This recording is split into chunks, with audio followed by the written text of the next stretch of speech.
Assalamualaikum and good evening. Today, I am glad to welcome all board members to the annual general meeting 2020. Also present are Mr. Wan AIMAN, our financial manager, Mr. Razif as Maybank representative, and lastly, Mr. ABIR Ali as the representative of BH Holding. The objective of our meeting is to receive and consider the financial report for Ajinomoto Malaysia Berhad and the planning to apply a loan from Maybank to invest for our project to build a new factory and office at Touch Park and Stack Seremban. Before I started our general meeting today, can we proceed to the next item regarding the minutes from the previous meeting? Any amendment? There is no correction to be made, Mr. Chairperson. Okay, thank you, Mr. Wanaiman. Can someone propose the minute to be passed a true record?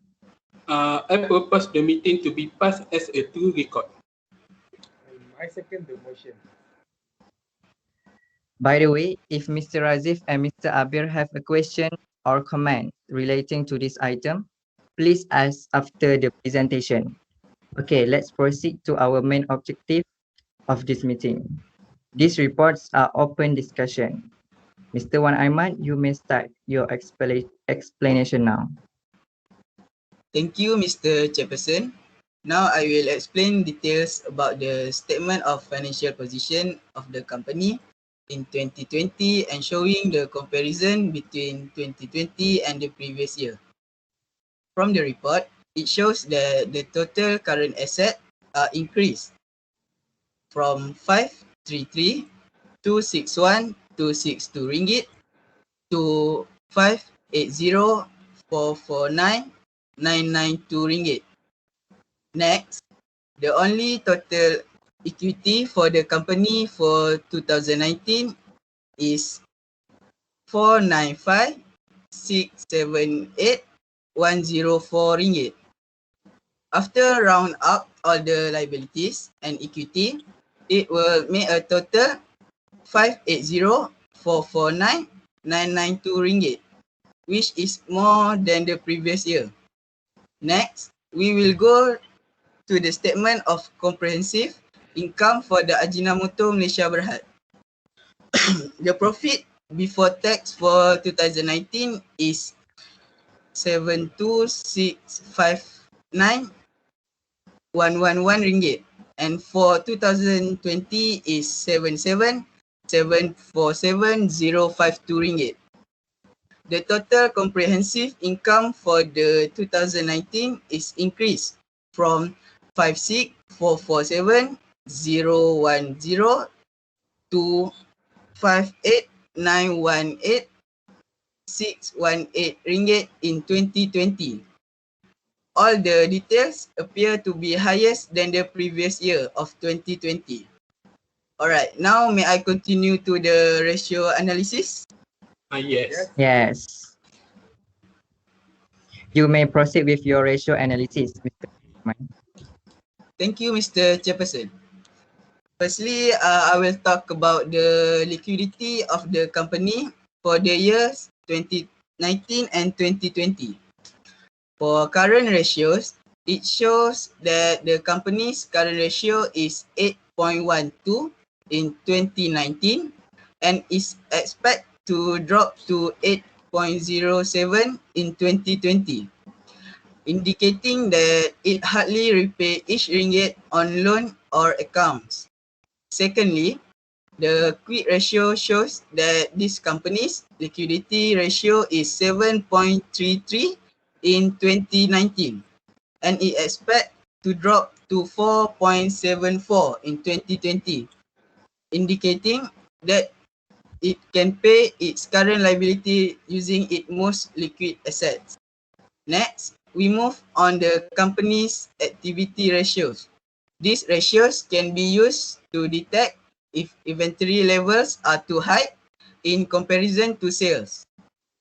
When we examine the inventory turnover ratio for the year 2019 and 2020, we can see that year 2019 sales inventory 10.03 times for a year, but the year 2020 sells inventory 8.59 times.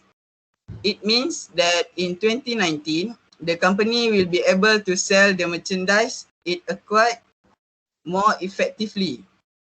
In addition, it may illustrate that in comparison to 2020, the year's 2019 does not overspend on inventory purchase and does not suffer excessive storage and holding expense.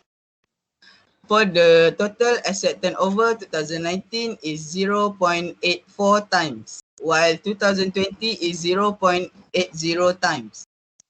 It shows that low rates ratio indicates that too much capital is tied up in capital asset and that assets are not being used efficiently in generating revenue. For fixed assets turnover, according to the data, the fixed asset turnover ratio for 2019 is 5.77, dropped to 2.44 in 2020. And lastly, for the average collection period, the 2020 ratio shows that the company cannot collect its receivable as fast as it should. It indicates that the average collecting period for the Ajinomoto company in 2019 is 85 days and 80 days in 2020. The average collection period statistic for the firm might signify a few things. It might indicate that the firm isn't as efficient as it should be in collecting account receivable. However, the statistic might also indicate that the organisation has more flexible payment arrangement for outstanding invoice. Thirdly, I will read and explain the leverage ratio. For the debt ratio, we can see that 2020 is doing better than 2019, where the value is increased by 20.74% to 14.60%. That means the company has a high debt in financing its asset. For the second ratio of leverage, we have the equity ratios. This ratio helps us see the proportion of debt and equity in the capital structure of the company. For 2019 and 2020, it indicates that creditors provide RM0.03 for RM1 provided by owners. The creditor's position is less risky compared to the owner. Lastly, we have times interest earn ratio. Based on the proportion that I calculate, we can see that 2020 is more significant than 2019 by 1464.30 times in 2020. It means that the company can meet its interest obligation because earnings are significantly greater than annual interest obligation. Finally, the last ratio for our leverage ratio is profitability ratio. For the gross profit margin, 2019 is 97.35% and 2020 is 97.85%. The high profit margin of 2020 indicates a low cost of goods sold, which can be attributed to high selling price and high sales. For the net profit margin, 2019 is 9.99% and for 2020 is 10.76%. This indicates that the company has very high profit from its sales revenue. Next, for the operating profit margin, it seems that 2020, which is 12.55%, is high, well equipped to pay for fixed costs and interest on obligation, have higher chance to survive an economic slowdown and are more priced than our competitor that have a lower profit margin. Moving on the return on total asset ratio, just the same with previous ratio. 2020 shows 8.09 8.56% compared to 8.39% in 2019. This can be interpreted as that 2020's business is more profitable and more efficient. Lastly, showing to you right now is the return on equity ratio, which indicate that 2020 is more capable of generating cash internally. Therefore, it more dependent on debt financing, where the value is 10.03%, which is more than 2019. I think that is all from me for the company analysis ratio. Thank you for the presentation, Mr. Wan Aiman. So, Mr. Abir Ali, what is your opinion based on the ratio that was presented just now? I am planning to apply loan in Ajinomoto Malaysia Berhad to gain more profit. Thank you to the chairperson and the financial manager for your explanation.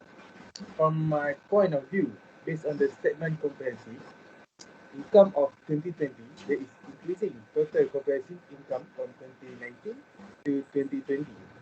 And just now, I noticed in profitability ratio, mostly all the parts under profitability ratio is more stimulating based on what I get as a shareholder for this company.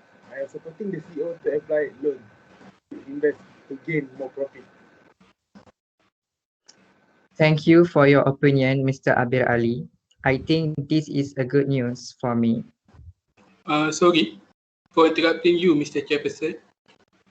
As you know, I am a representative of my bank Sdn Berhad.